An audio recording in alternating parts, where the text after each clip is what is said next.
अस्सलाम वालेकुम। अच्छा, अब हम बात करेंगे क्रॉनिक सपरेटिव ओटाइटिस मीडिया की। तो सबसे पहले आप इसका क्राइटेरिया समझ लें कि कब हम बोलेंगे कि patient is suffering from chronic suppurative otitis media. तो सबसे पहली बात तो ये, as the name indicates chronic, मतलब पेशेंट आपके पास आएगा with history of greater than 6 months. ठीक है, फिर आ रहा है सपरेटिव। अगर आपके पास एयर डिस्चार्ज है, एयर डिस्चार्ज का सिम्टम है और उसकी हिस्ट्री ग्रेटर देन 6 मंथ्स हो, क्योंकि अक्यूट में इतनी लॉन्ग ड्यूरेशन के साथ एयर डिस्चार्ज नहीं होता। और तीसरा पॉइंट है जो कि क्रॉनिक सपरेटिव ओटाइटिस मीडिया के लिए इंपॉर्टेंट है, वो ये है कि जो टिम्पैनिक मेम्ब्रेन होगी वो परफोरेटेड होगी। ये 3 पॉइंट्स आपने अपने जहन में रखने हैं। अगर पेशेंट आपके पास प्रेजेंट करे इन 3 पॉइंट से रिलेटेड, तो you guys have to think chronic suppurative otitis media. ठीक है, अब क्रॉनिक सपरेटिव ओटाइटिस मीडिया की 2 टाइप्स होती हैं। हम जो आज डिस्कस करेंगे वो है ट्यूबोटिम्पैनिक टाइप। जैसा कि नाम इंडिकेट कर रहा है, ट्यूब मतलब यूस्टेशियन ट्यूब और टी मतलब टिम्पैनिक मेम्ब्रेन, तो basically something related along that line. तो अब हम इसकी एक तस्वीर देख लेते हैं। ठीक है, जैसे कि इस तस्वीर में इंडिकेट हो रहा है ये वाला पार्ट, यूस्टेशियन ट्यूब जो है वो एंटीरियर वॉल में ओपन होती है। ठीक है, ये आप देख रहे हैं यूस्टेशियन ट्यूब और ये टिम्पैनिक मेम्ब्रेन, ये इन्होंने कट लगाया हुआ है। ये जो नीचे वाला पार्ट अगर इन्वॉल्व हो रहा है तो इसको ट्यूबोटिम्पैनिक कहते हैं।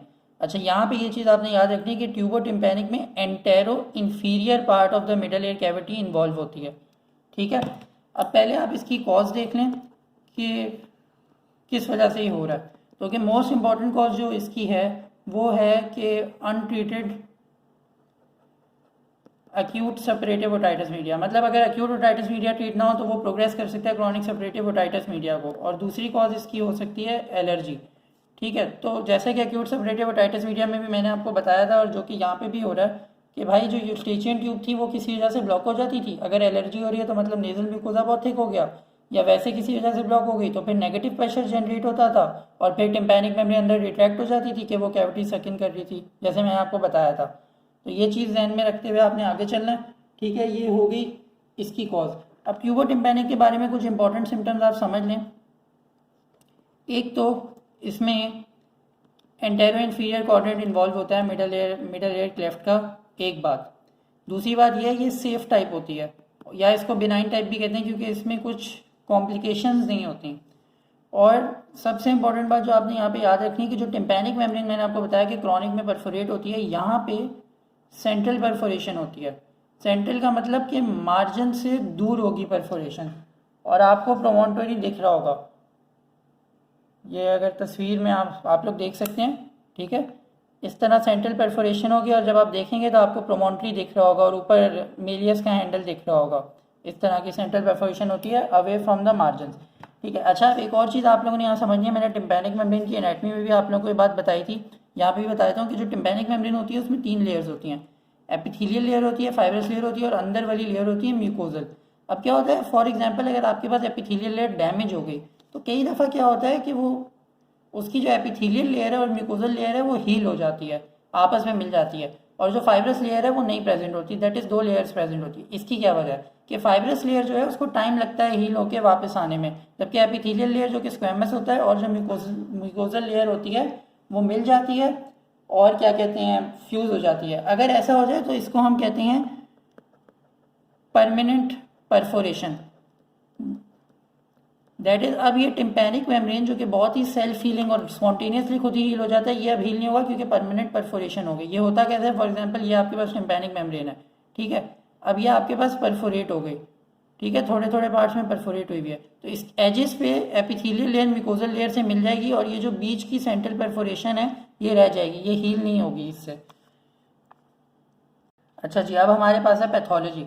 अच्छा, इसकी पैथोलॉजी आपने समझ ली कि सबसे पहले तो देखें टिम्पैनिक मेम्ब्रेन जो है वो परफोरेटेड है। ठीक है, और फिर आपके पास डिस्चार्ज भी है और लॉन्ग एक्टिंग जो अक्यूट सपरेटिव ओटाइटिस मीडिया उसकी कॉम्प्लिकेशन में ये हो रहा है। तो अब होगा क्या कि जो म्यूकोजा है अभी मिडल एयर कैविटी का वो बहुत ही रेड और बहुत ही इन्फ्लेम्ड और थिक होगा, जिसको हम रेड वेलवेटी लाइक म्यूकोजा कहते हैं। अच्छा, अब मैं पैथोलॉजी के साथ ही आप लोगों को इसकी कॉम्प्लिकेशन भी बताते चलूँगा। कई बार क्या होता है कि ये जो रेड वेलवेटी म्यूकोजा है ये इतना इन्फ्लेम्ड होता है, इतना इन्फ्लेम्ड हो जाता है कि इससे ना प्रोट्रूजन बन जाती है। ये कॉम्प्लिकेशन है इसकी। ये जो इसमें प्रोट्रूजन बन जाती है बेसिकली क्या होता है कि इसमें बन जाता है पॉलिप। अब होता क्या है कि जो आपकी टिम्पैनिक मेम्ब्रेन है वो तो आपके पास परफोरेट हुई हुई है, तो ये जो पॉलिप है ये कई दफ़ा उस परफोरेटेड टिम्पैनिक मेम्ब्रेन से बाहर आ जाता है और आपको एक्सटर्नल ऑडिटरी मेटर्स में दिखता है। अब ये तस्वीर देखें आप, ये आप लोगों को दिख रहा है कैसे पॉलिप एक्सटर्नल ऑडिटरी कनाल से बाहर आ रहा है। ये क्यों आ रहा है? क्योंकि टिम्पैनिक मेम्ब्रेन अंदर से रप्चर है, तो जनाब ये आ गया हमारे पास बाहर। अब तीसरा पॉइंट ये है कि ये तो हो गया म्यूकोजा को। अगली बात ये है कि ऑसिकल्स को क्या होता है, कि जो आपके पास बोन्स है अंदर, smallest bones in the body, उनका क्या होता है। नॉर्मली ये जो आपकी ऑसिकल्स होती हैं ये सही होती हैं, इंटैक्ट होती हैं, इन्हें कोई मसला नहीं होता। कभी कभार कॉम्प्लिकेशन में ऐसा होता है, बहुत कम, कि जो लॉन्ग प्रोसेस है इनकस का उसकी नेक्रोसिस हो जाती है, पर ये बहुत ही रेयर होता है, ये कॉम्प्लिकेशन है। ठीक है, लॉन्ग प्रोसेस ऑफ इनकस की आपके पास नेक्रोसिस हो गई। अब चौथा पॉइंट है जिसको कहते हैं टिम्पैनो स्क्लेरोसिस। स्क्लेरोसिस का मतलब होता है हार्डनिंग, टिम्पैनो का मतलब टिम्पैनिक मेम्ब्रेन। अब होता क्या है, अच्छा जी, टिम्पैनो स्क्लेरोसिस का मतलब, स्क्लेरोसिस का मतलब होता है हार्डनिंग। अच्छा, ये हार्डनिंग किस वजह से होती है? कैल्सिफिकेशन की वजह से या हाइलिनाइजेशन की वजह से। अब ये हो क्या रहा है, बेसिकली हो ये रहा है कि जो टिम्पैनिक मेम्ब्रेन आपके पास परफोरेट हो गई, उसके पीसेस कहीं ना कहीं मिडल ईयर क्लेफ्ट में आपके पास पड़े हुए हैं। ठीक है, और जो टिम्पैनिक मेम्ब्रेन इंटैक्ट थोड़ी सी बची हुई है। अब आपके पास बॉडी में कभी भी अगर इन्फेक्शन होता है तो क्रॉनिक जब वो चलता है तो बॉडी उसको अडेप्ट कर जाती है, तो इन बॉडी की अडेप्टेशन में ये हो जाती है टिम्पैनोस्क्लेरोसिस, दैट इज हार्डनिंग हो जाती है। जो भी टुकड़े टिम्पैनिक मेम्ब्रेन के मिडल क्लेफ्ट में पड़े होते हैं उनकी कैल्सिफिकेशन हो जाती है या हाइलिनाइजेशन हो जाती है। अच्छा जी, अब हैं क्लिनिकल फीचर्स। अच्छा, क्लिनिकल फीचर्स को मैं इस तरह याद करता हूँ DDC, क्योंकि ये डाओ में एक बड़ी मशहूर सी इबरतनाक चीज़ है, तो इस तरह मैं इसको याद रखता हूँ DDC। ठीक है, DDC में पहला क्या आता है? पहला आता है डेफनेस। अब डेफनेस जो है क्योंकि टिम्पैनिक मेम्ब्रेन परफोरेटेड है तो कंडक्टिव डेफनेस होती है, लेकिन ऑसिकल्स मोस्टली जो हैं आपके इंटैक्ट होते हैं मोस्टली, तो ये मॉडरेट टू माइल्ड होती है, इतनी ज़्यादा नहीं होती conductive deafness, moderate to mild होती है। दूसरा जो आपके पास सिम्टम है वो है डिस्चार्ज। अच्छा, अब डिस्चार्ज यहाँ पे बहुत इंपॉर्टेंट है ट्यूबो टिम्पैनिक टाइप के लिए, क्योंकि ये इसको इसकी दूसरी टाइप से डिफ्रेंशिएट करता है। कैसे कि डिस्चार्ज होगा तो आपके पास म्यूकोप्यूरुलेंट। म्यूकोप्यूरुलेंट क्यों होता है? क्योंकि मिडल एयर कैविटी इन्वॉल्व हो रही है और मिडल एयर कैविटी में आपके पास गॉबलेट सेल्स भी होते हैं, तो म्यूकस भी हो रहा होता है, इसलिए म्यूकोप्यूरुलेंट, प्यूरुलेंट क्योंकि इन्फेक्टेड है। पर ये जो इसका डिस्चार्ज है इस टाइप में, ये ना ही फाउल स्मेलिंग होगा, नहीं होगा फाउल स्मेलिंग, और ना ही ये ब्लड स्टेन्ड होगा। ऐसा क्यों? अब देखें, मैंने आपको डिस्चार्ज के बारे में ये बात बताई थी कि डिस्चार्ज फाउल स्मेलिंग तब होता है कि या तो एनारोबिक इन्फेक्शन हो और यहाँ पे बोन नेक्रोसिस हो रही है, उसमें मर्क कप्तान से रिलीज होते हैं। यहाँ पे बोन नेक्रोसिस नहीं हो रही क्योंकि यहाँ पे कोई कॉलियोस्टोमा नहीं है। इस ट्यूबो टिम्पैनिक टाइप में मोस्टली कॉलियोस्टोमा जो है या कॉलिस्टियाटोमा जो है वो नहीं होता है यहाँ पे, तो कोई बोन नेक्रोसिस नहीं होती। इसलिए ये आपने याद रखना कि डिस्चार्ज फाउल स्मेलिंग नहीं है, ना उसमें कोई ब्लड स्टेनिंग है। और तीसरा जो आपको साइन मिलता है वो है टिम्पैनिक मेम्ब्रेन की परफोरेशन के जनाबे आला, ये जो है सेंट्रल परफोरेशन होती है। अच्छा जी, अब आप इसकी इन्वेस्टिगेशंस क्या करेंगे? सबसे पहले तो देखें, आपने इसको ऑब्जर्व करना है अंडर अ माइक्रोस्कोप। ठीक है, माइक्रोस्कोपी करनी है। क्यों?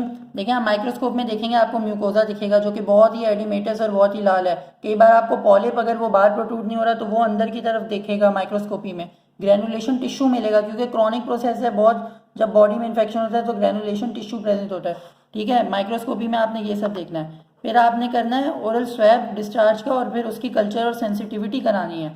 क्यों? ताकि हमें पता चल जाए कौन सा बैक्टीरिया है। हो सकता है ग्राम पॉजिटिव हो, स्ट्रेप्टोकोकस निमोनिया, या नेगेटिव हो सकता है प्रोटियस या सूडोमोनास। और फिर सेंसिटिविटी के हिसाब से आपने, उस हिसाब से हम एंटीबायोटिक सिलेक्ट करेंगे इसकी। ठीक है, और तीसरा जो है वो होती है ऑडियोमेट्री। अच्छा, थोड़ा सा आपको इधर मैं ऑडियोमेट्री के बारे में बता दूंगा कि आपको एक आइडिया होता क्या है। इस पर आता तो कंडक्टिव हेयरिंग लॉस है, पर ऑडियोमेट्री होती क्या है? बेसिकली इधर हम करते हैं प्योर टोन ऑडियोमेट्री। हम पेशेंट को एक हेडफोन पहनाते हैं और उसको स्पेसिफिक फ्रीक्वेंसी पे आवाज़ें देते हैं और पेशेंट को बोल देते हैं कि जब उसे आवाज़ आए तो वो हमें बता दे। तो इस तरह होता क्या है कि उस पर फिर हमारे पास रेंजेस सेट होती है कि इतनी फ्रीक्वेंसी में इतनी आवाज़ पेशेंट सुन रहे हैं, और फिर उसके हिसाब से हम डायग्नोज कर लेते हैं कि कौन सा हेयरिंग लॉस है। तो इधर ऑडियोमेट्री पे आपके पास आएगा कंडक्टिव हेयरिंग लॉस। अच्छा जी, अब आपने डायग्नोसिस बना ली, आपने देख लिया कि भाई एंटेरो इन्फीरियर वॉल इन्वॉल्व है, सेंट्रल परफोरेशन है और नॉन फाउल स्मेलिंग डिस्चार्ज है, history is greater than 6 months है। आपकी डायग्नोसिस हो गई कि chronic suppurative otitis media of the ट्यूबो tympanic type. अब आप इसको ट्रीट कैसे करेंगे? ठीक है, सबसे पहले तो देखें जो डिस्चार्ज है हमने उसको रिमूव करना है।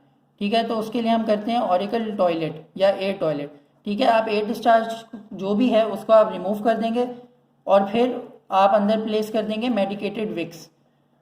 मेडिकेटेड विक्स मैंने आपको पहले भी बताया था कि विक होती है, उसको हम एंटीबायोटिक्स और स्टेरॉयडल ड्रॉप्स में डिप करके उसको एयर के अंदर प्लेस कर देते हैं ताकि जो डिस्चार्ज से सिम्टम्स हो रहे हैं वो रिलीव हो जाए।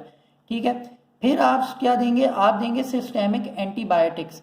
क्यों? क्योंकि बैक्टीरियल इन्फेक्शन है, हमें स्ट्रॉन्ग डोज देनी है ताकि हम उसको अच्छे से ट्रीट कर सकें। जब कल्चर और सेंसिटिविटी का रिजल्ट आ जाए तो आप स्पेसिफिक उससे रिलेटेड एंटीबायोटिक्स दे सकते हैं। ठीक है, फिर सिस्टेमिक एंटीबायोटिक्स देने के साथ ही आपने पेशेंट को देनी है प्रिकॉशन। क्या प्रिकॉशन होती है? वाटर प्रिकॉशन होती है कि कान में पानी ना जाए। क्योंकि देखिए मिडल एयर कैविटी मैंने आपको पहले भी बताया था कि वो न्यूमेटिक कैविटी होती है, उसमें सिर्फ हवा होती है, उसमें कोई भी फ्लूइड है तो इन्फेक्ट हो जाता है। टिम्पैनिक मेम्ब्रेन परफोरेटेड है, पानी अंदर जाएगा तो और इन्फेक्शन होगा और तकलीफ होगी। फिर आपने सिम्टोमेटिक ट्रीटमेंट देनी है। सिम्टोमेटिक ट्रीटमेंट क्या कि भाई अगर आपको एलर्जी है तो एंटी एलर्जेंट्स दें, नेज़ल डिकंजेस्टेंट्स दें ताकि उसका नेज़ल म्यूकोजा जो है वो सही हो जाए। ठीक है, अगर पेन है तो एनाल्जेसिक्स दें, फीवर है तो एंटीपायरेटिक्स दें। ठीक है, ये है। अच्छा, फिर क्या होता है कि भाई इन्फेक्शन क्लियर अप हो गया, डिस्चार्ज भी रिमूव हो गया, टिम्पैनिक मेम्ब्रेन खुद ही हील हो जाएगी। पर अगर कई बार जैसे मैंने आपको बताया कि परमानेंट परफोरेशन हो जाती है कि वो फ्यूज हो गए, तो अब हमें टिम्पैनिक मेम्ब्रेन की रिकंस्ट्रक्शन करनी पड़ेगी, जो कि प्रोसीजर होता है टिम्पैनोप्लास्टी। इसकी डिटेल में नहीं जाएंगे, बस ये याद रखें कि हम टिम्पैनिक मेम्ब्रेन को रिकंस्ट्रक्ट कर देते हैं कब, जब इन्फेक्शन डिजॉल्व हो जाता है और अगर परमानेंट परफोरेशन हो। फिर इसकी मुख्तलिफ स्टेजेस होती हैं और वो हम करते हैं। अच्छा, ये थी मोस्टली मेडिकल ट्रीटमेंट। अब क्या है, अगर मेडिकल ट्रीटमेंट काम नहीं कर रही, ठीक है, अच्छा जी, काम नहीं कर रही, तो इसकी वजह क्या होती है? मोस्टली होता ये है कि आपके पास जो है कॉम्प्लिकेशन हो चुकी होती है। मोस्ट कॉमन जो इसमें होती है वो होती है मेस्टोइडाइटिस। ठीक है, अच्छा मैं एक बार आप लोगों को इन्वेस्टिगेशन में बताना भूल गया कि हम जो हैं एक एक्सरे भी करवाते हैं इन्वेस्टिगेशन में कई दफ़ा, लेटरल व्यू का, जिसको हम कहते हैं लॉज व्यू। इसमें हम देखते हैं मेस्टोइड कैविटी को और मेस्टोइड एयर सेल्स को। अगर वो इन्फेक्टेड हुई हुई है और कॉम्प्लिकेशन हो चुकी है तो वो हेजी अपेयर होती है। इस रेडियोग्राफिक यानी इस इमेजिंग में वो हेजी अपेयरेंस होती है। तो आपकी एंटीबायोटिक काम नहीं कर रही, आपकी मेडिकल ट्रीटमेंट काम नहीं की, आपने उसका बना लिया कि भाई मेस्टोइडाइटिस की वजह से एक और जगह इन्फेक्शन का फोकाई प्रेजेंट है, इस वजह से वो रिजॉल्व नहीं हो रहा, आपने मेस्टोइडाइटिस को भी वो कर लिया। अब आप इसको क्या करेंगे कि अगर ये काम नहीं कर रही, इसके लिए हम जाते हैं सर्जिकल इंटरवेंशन, जिसको हम कहते हैं कॉर्टिकल मेस्टोइडेक्टमी। अच्छा, कॉर्टिकल मेस्टोइडेक्टमी जो है ना, इसको हम थोड़ा सा अच्छे से समझेंगे। ठीक है, सबसे पहले तो आप ये समझ लें कि कॉर्टिकल मेस्टोइडेक्टमी हम करते क्या हैं। ठीक है, ये तस्वीर है, बेसिकली सीन ये है कि कॉर्टिकल मेस्टोइडेक्टमी को सबसे पहली बात है कि हम कॉर्टेक्स रिमूव करते हैं मेस्टोइड बोन का, कान के पीछे से जाते हैं। ठीक है, ये इसने इंसिजन भी दिखाई हुई है, ये भी मैं अभी आपको बताता हूँ। कान के पीछे से जाते हैं, कुछ भी नहीं करते, मेस्टोइड एयर सेल्स एडिटस में के बाद एंट्रम होता है, फिर मेस्टोइड एयर सेल्स प्रेजेंट होते हैं। तो एयर सेल्स की वजह से ना एक हनी मून लाइक पैटर्न होता है जिसमें बहुत सारी कैविटीज बन जाती हैं। तो ये जो एयर सेल्स हैं ये हम सारे रिमूव कर देते हैं। अब ये जब एयर सेल्स सारे रिमूव हो गए सारे, तो ये सिंगल कैविटी बन जाती है, इसको हम कहते हैं कॉर्टिकल मेस्टोइडेक्टमी। बेसिकली किया गया कि सारे एयर सेल्स रिमूव कर दिए। ठीक है, और फिर ये है इसकी अप्रोच, इसमें हम लेते हैं पोस्ट ऑरल अप्रोच। आप अगर अपने कान का पीछे देखें, जो आपकी मीडियल साइड ऑफ पिन है, उसमें आप देखेंगे कि स्किन में एक जगह इंसर्ट हुआ है पिना, यहाँ से हम इंसिजन लेते हैं और मेस्टोइड टिप तक, इसको कहते हैं पोस्ट ऑरल अप्रोच। अच्छा, आप तस्वीर में आप देख सकते हैं कि एक इंसिजन तो हमने ये लिया हुआ है, एक इंसिजन इसने और दिखाया हुआ है जो हम ले रहे हैं पोस्ट ऑरली, और वो पीछे से मुड़ रहा है और away from the mastoid tip जा रहा है। अब इसकी क्या वजह है? होता क्या है कि जो चिल्ड्रन होते हैं उनमें ये जो आपकी मेस्टोइड टिप है ये प्रॉपर्ली डेवलप नहीं हुई होती। तो यहाँ पे हमने पढ़ा है कि पोस्टीरियर वॉल के पास फेशियल नर्व जा रही होती है। तो अगर चिल्ड्रन में आप पोस्ट ऑरल अप्रोच में पूरा इंसिजन लगाएंगे और मेस्टोइड टिप फुली डेवलप नहीं है तो आप इसको इंजेक्ट कर सकते हैं और बच्चे की फेशियल नर्व डैमेज हो सकती है और उसको हो सकती है फेशियल नर्व पाल्सी। अच्छा, अब कॉर्टिकल मेस्टोइडेक्टमी के बारे में कि इसकी इंडिकेशंस क्या होती हैं। यूजुअली हम क्रॉनिक सेपरेटिव ओटाइटिस मीडिया के ट्यूबोटिम्पैनिक टाइप में करते हैं, और मोस्टली किसी भी उस कंडीशन में जिसमें हमें सिर्फ मेस्टोइड एयर सेल्स से या मेस्टोइड कैविटी से हमें इन्फेक्शन रिमूव करना हो, तो उसमें हम करते हैं कॉर्टिकल मेस्टोइडेक्टमी। कॉर्टिकल मेस्टोइडेक्टमी को सिंपल मेस्टोइडेक्टमी भी कहते हैं और श्वार्ट्ज ऑपरेशन भी कहते हैं। ठीक है, अब प्रोसीजर के बारे में एक चीज़ आप लोग एक टर्म समझ लें, यहाँ पे यूज़ हो रहा है कनाल अप प्रोसीजर। कनाल अप का क्या मतलब है? बेसिकली होता क्या है कि जो पोस्टीरियर वॉल होती है और एक जो एक्सटर्नल ऑडिटरी कनाल होता है पोस्टीरियर है, उसके बीच में एक वॉल चल रही होती है जिसको हम कहते हैं पोस्टीरियर मीएटल वॉल। अब जनाब सीन ये है कि कनाल अप प्रोसीजर्स उनको कहते हैं जिसमें ये पोस्टीरियर मीएटल वॉल रिजर्व होती है, दैट इज इसको हम कुछ भी नहीं करते, ये ब्रिज प्रिजर्व रहती है, इसको हम छेड़ते नहीं हैं। क्यों? क्योंकि कॉर्टिकल मेस्टोइडेक्टमी में हम क्या कर रहे हैं, हम सिर्फ पीछे से जा रहे हैं कान के, कट लगा रहे हैं, मेस्टोइड एयर सेल्स को रिमूव कर रहे हैं और सिंगल कैविटी कर रहे हैं ताकि इन्फेक्शन रिजॉल्व हो जाए। मिडल एयर क्लेफ्ट को हमने छेड़ा ही नहीं, तो इसको कनाल अप प्रोसीजर कहते हैं, पोस्टीरियर मीएटल वॉल में होता है और ये इसकी इंडिकेशन है कॉर्टिकल मेस्टोइडेक्टमी की। अच्छा, that is all for the tubotympanic type of chronic suppurative otitis media, और फिर नेक्स्ट वीडियो में हम इसकी दूसरी टाइप को डिस्कस करेंगे। Thank you for watching.